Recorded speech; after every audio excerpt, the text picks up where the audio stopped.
할렐루야. 우리 잠깐 옆에 있는 지체들을 보면서 인사 나누도록 하겠습니다. 잘 오셨습니다.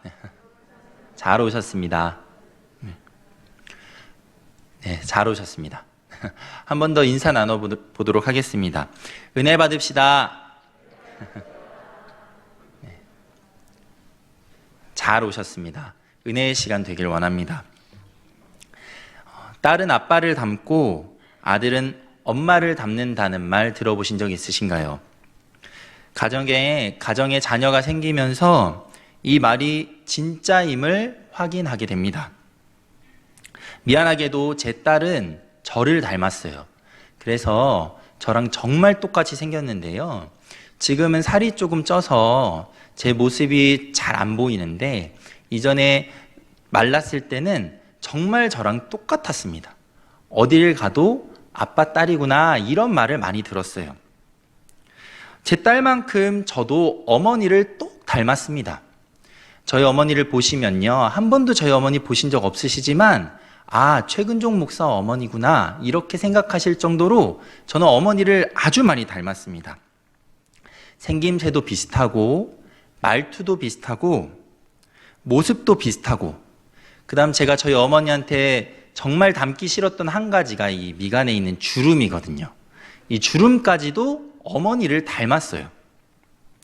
이렇게 똑 닮은 모자이지만 너무나도 다른 것이 한 가지 있는데요.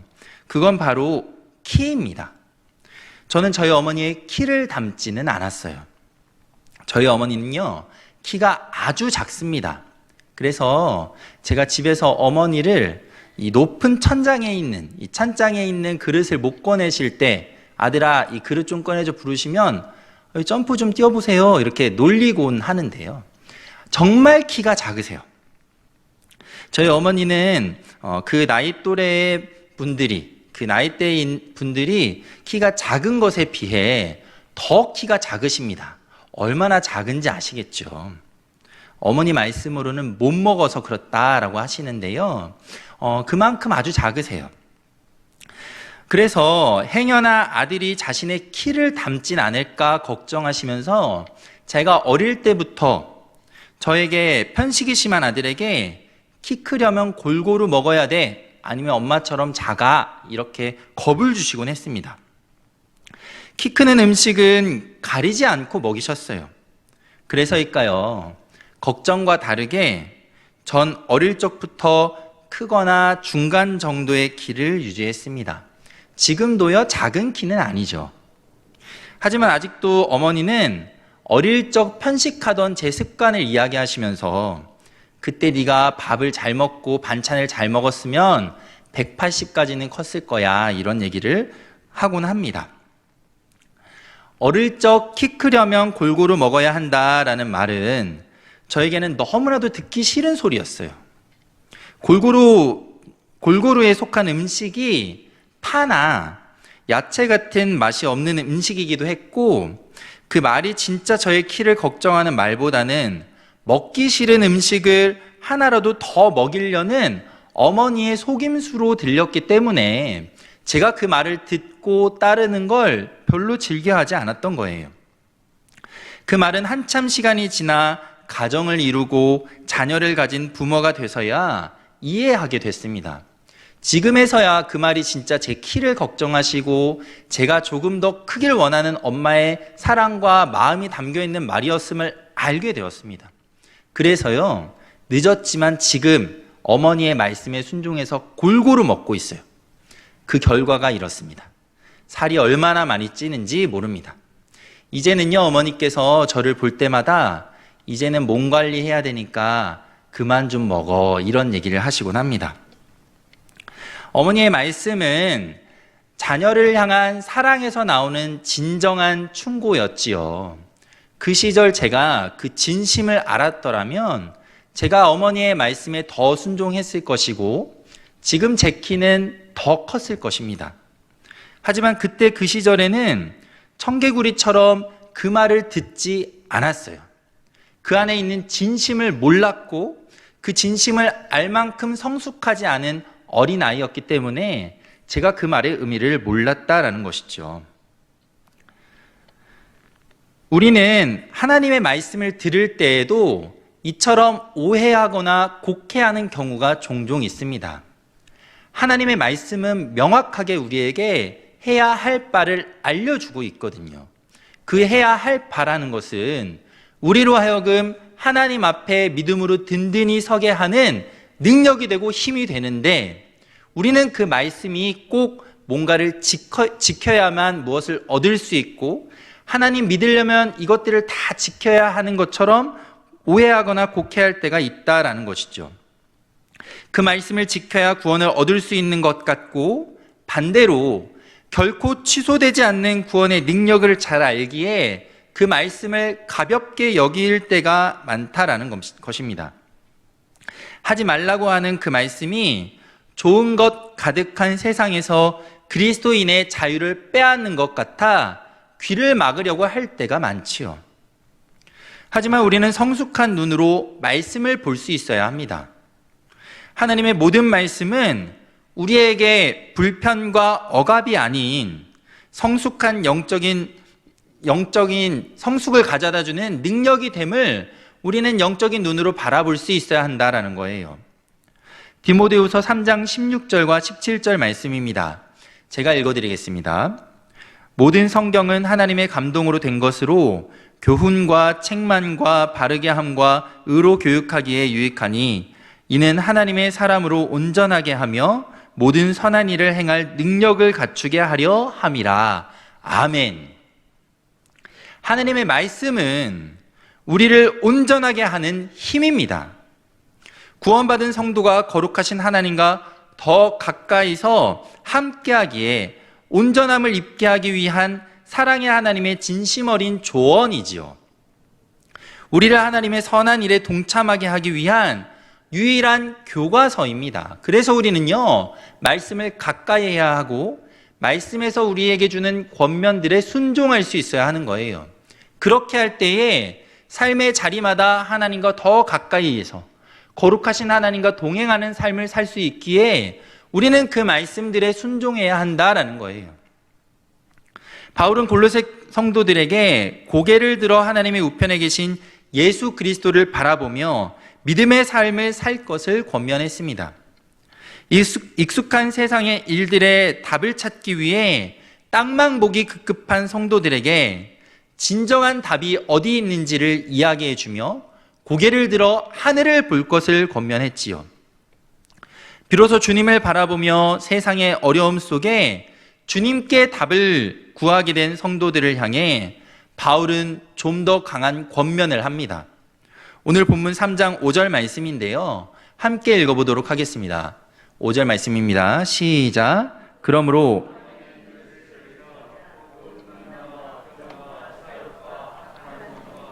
탐심이니 탐심은 우상 숭배니라. 아멘.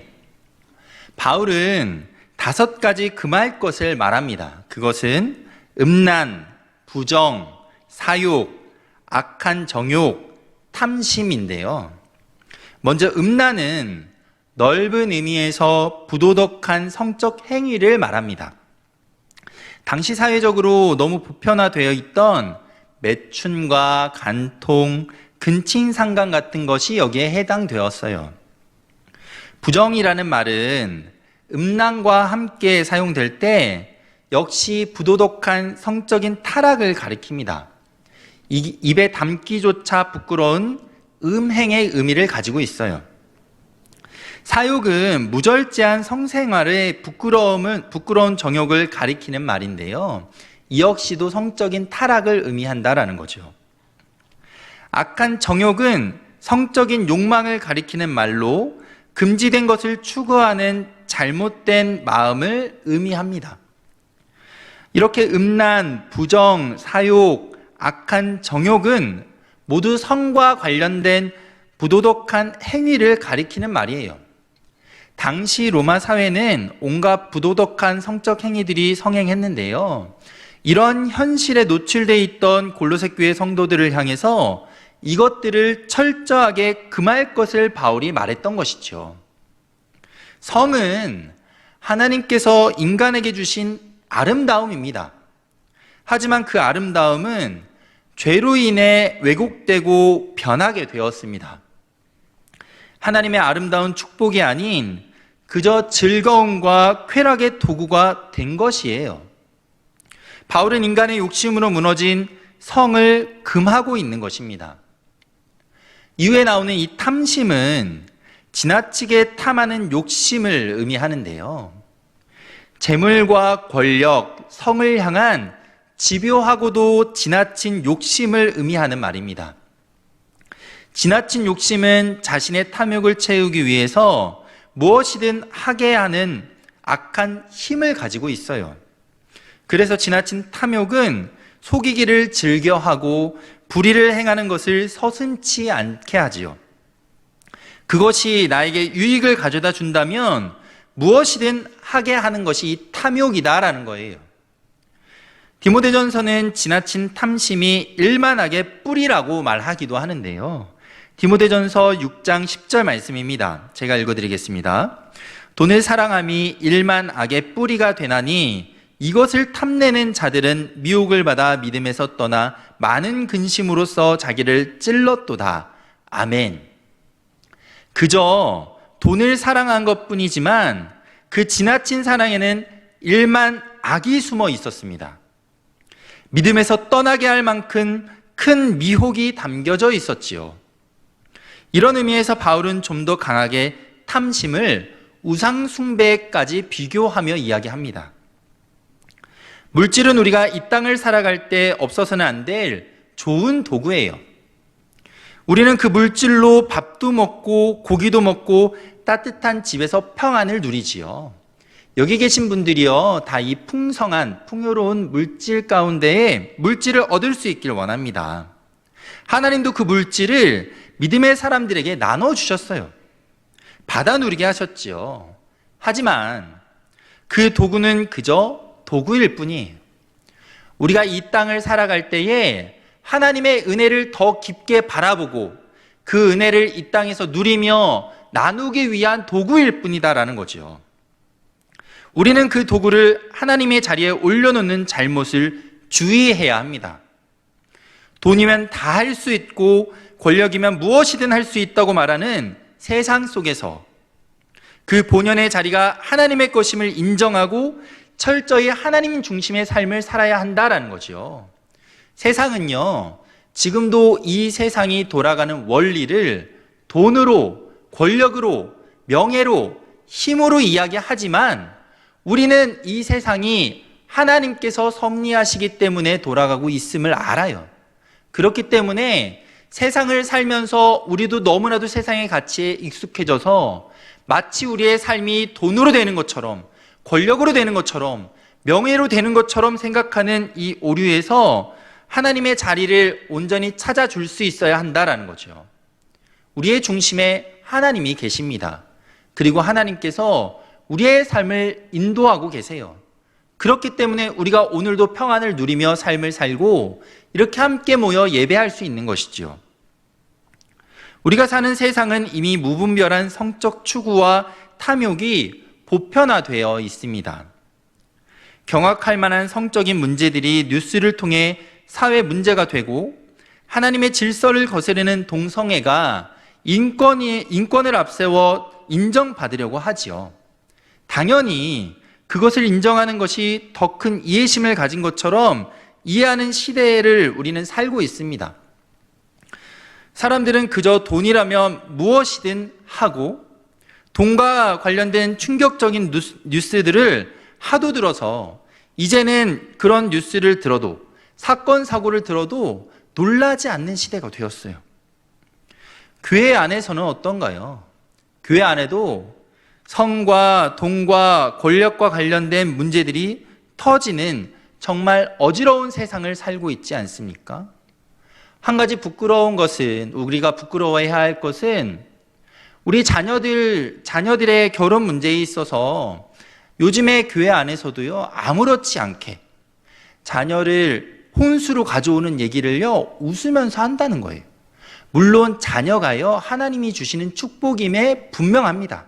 축복으로 받아야 하죠. 하지만 이 결혼하기 전에 갖게 되는 성관계는 하나님 앞에 부끄러운 것이잖아요. 교회 안에서 우리가 그것을 알고 있었는데 어느 순간부터요, 교회 안에도 그런 담이 무너지기 시작했습니다. 우리는요, 하나님 앞에서 이 담을 다시 온전히 세워야 해요. 온전히 쌓을 수 있어야 하는 것이죠. 옳은 것, 옳지 않은 것을 바로 분별하며 이야기할 수 있어야 한다라는 거예요. 바울은 이런 어지러움 속에 성도들이 땅에 있는 지체를 죽이라라고 다소 강한 어조로 권면하는데요. 이 땅에 있는 지체를 죽이라고 명령하고 있어요. 여기서 이 땅에 있는 지체는 1절에서 4절의 말씀에서 그리스도의 새 사람을 입은 성도와 대조되는 옛사람을 의미하는데요. 그러니까 부도덕한 성과 세상에 대한 지나친 탐심은 모두 예수 그리스도를 믿기 전 죄로 가득한 옛사람에게 있던 것임을 바울은 말하고 있는 거예요. 바울은 그 옛사람을 죽이라라고 말합니다. 여기서 이 죽이라라는 말은 단호하게 한 번에 완전히 죽여 없애야 함을 의미하는 단어입니다. 마음속에 일어난 죄에 대해 우리는 죽은 사람처럼 아무 반응하면 안 된다라는 거예요. 죄에 대해 생각조차 하지 말아야 한다라고 바울이 다소 강한 어조로 권면하고 있는 것이죠. 죄의 성질이 강하기에 우리로 하여금 죽이라는 강한 말로 권면하고 있는 것입니다. 이런 의미에서 음행과 탐욕을 죽이는 일은 영적인 싸움의 영역이라고도 할 수 있는데요. 단순한 금욕의 차원을 넘어선 치열한 싸움의 영역이라고 우리는 할 수 있다라는 거예요. 성경은 이런 치열한 싸움에서 중요한 한 가지 원리를 우리에게 말해줍니다. 바로 싸움의 중심에서 하나님과 함께 해야 한다라는 것이죠. 옛사람을 죽이는 이 싸움에서 우리가 의지해야 할 것은 하나님입니다. 성령의 능력으로 이 싸움을 끝내야 하는 것이죠. 출애굽한 이스라엘 백성들이 가나안을 점령할 때 그들은 철저하게 하나님 중심으로 싸웠었습니다. 하나님을 의지해서 싸울 때 그들은 이길 수 있었습니다. 싸움의 주권이 하나님께 있었던 것이죠. 그 주권을 잘 보여주는 사건이 여리고성과 아이성 전투 아니겠습니까? 이스라엘 백성들은 그 튼튼한 여리고성을 하나님의 방법으로 무너뜨렸습니다.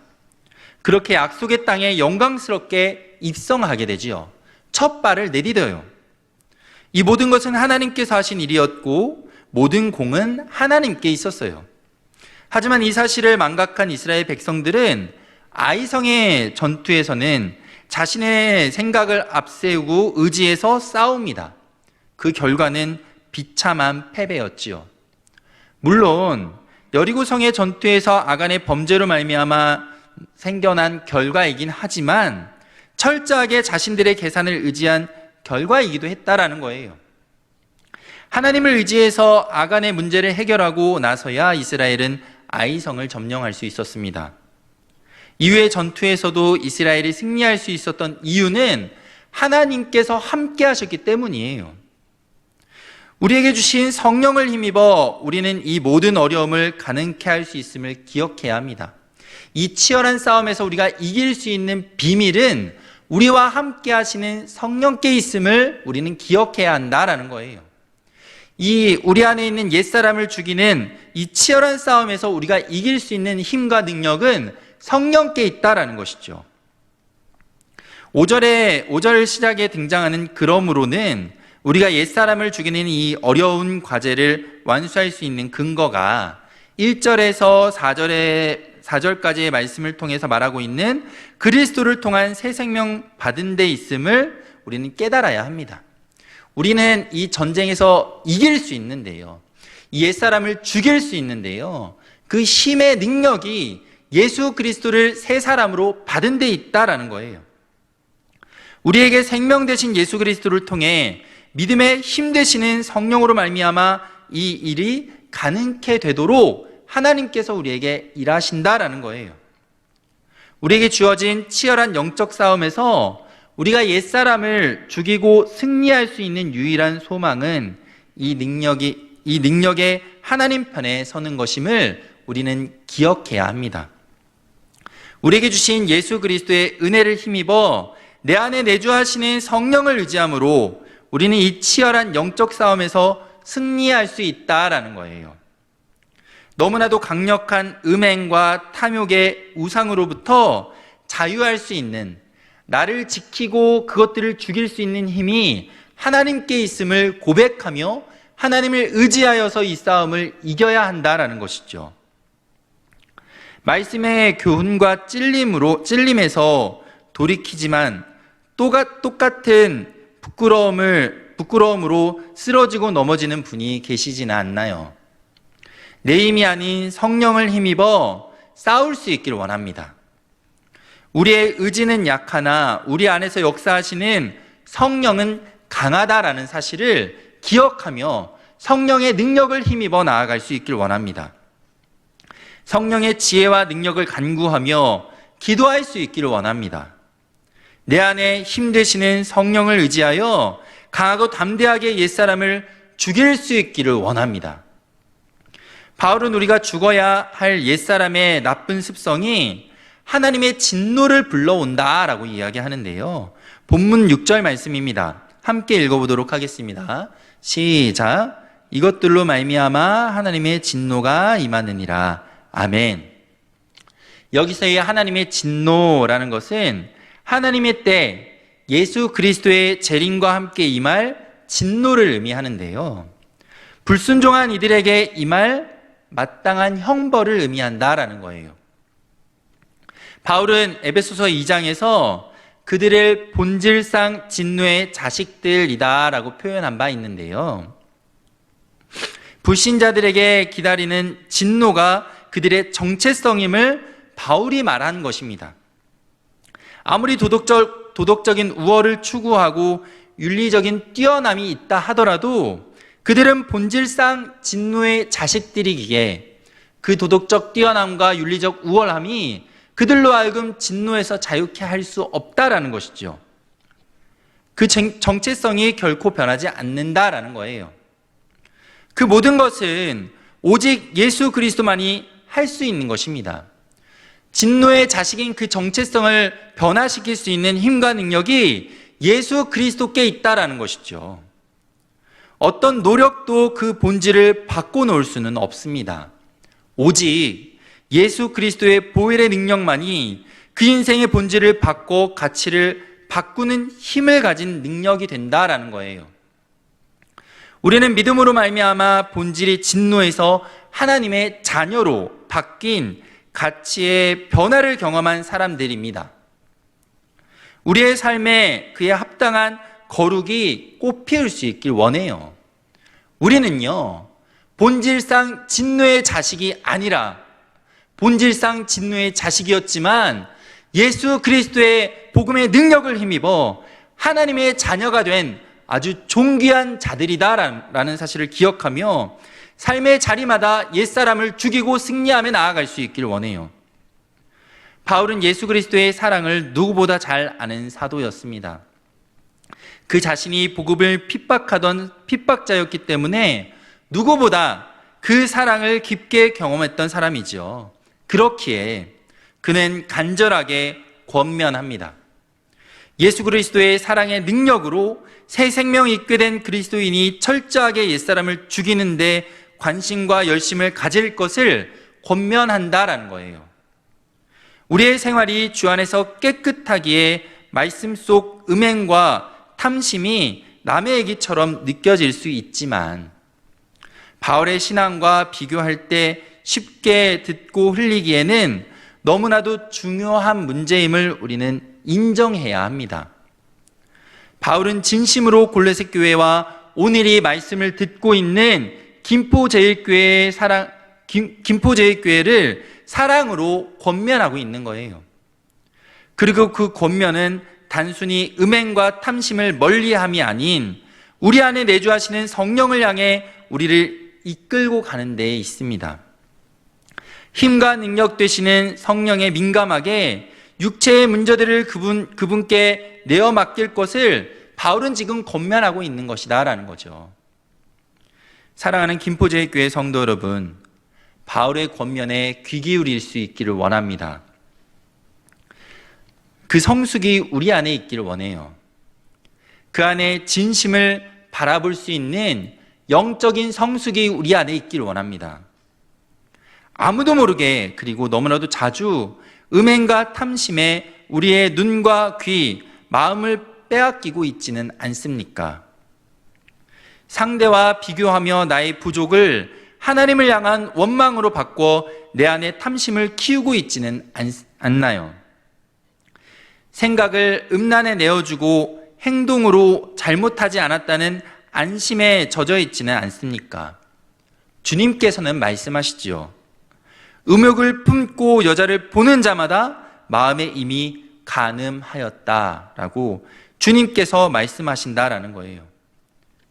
우리의 자랑이 너무나도 자연스럽게 비싼 집을 사고 자녀가 좋은 직장에 취직하고 더 많이 가지고 더 많이 누리는 세상의 탐심이 되지는 않았는지 우리의 모습을 돌아볼 수 있기를 원합니다. 우리는 옛사람을 즐거움을 너무나도 잘 알아서 거기에 쓰러지는 것 또한 너무나도 쉬운 사람들입니다.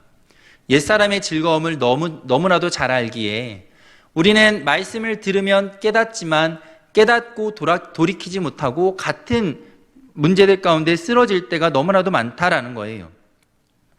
너무 잦은 쓰러짐에 진노에 익숙해져 있지는 않나요? 하지만 바울은 이런 우리로 싸우게 합니다. 영광의 그리스도를 힘입어 성령을 말미암아 옛사람을 죽이고 싸움을 끝낼 것을 요구하지요. 불순종으로 말미암은 진노는 하나님의 자녀들에게는 익숙한 것이 아님을 바울은 우리에게 권면해 주고 있다라는 거예요. 우리 안은 거리가 먼 것임임을 말해주고 있다라는 것이죠. 우리는 은혜로 주어지는 승리에 익숙해야 하는 사람들입니다. 하나님을 바라보시고 우리에게 허락된 예수 그리스도의 십자가의 능력을 힘입어 성령과 함께 이 승리에 가까운 삶을 살아가는 우리 모든 성도들 될 수 있기를 간절히 바라고 원합니다. 바울의 권면은 우리를 진노에 익숙한 자로 만들기 위한 잔소리가 아닙니다. 오히려 바울은 우리로 예수 그리스도의 은혜와 사랑, 그리고 그것으로 바뀌어진 자녀됨의 기쁨을 더 깊게 경험하기 위해 옛사람을 죽이라고 명령하는 것이지요. 이 진실된 사랑의 권면을 깊이 새기고 우리의 삶을 익숙한 진노가 아닌 익숙한 은혜로 채워 나아가는 저와 여러분 될 수 있기를 간절히 바라고 원합니다.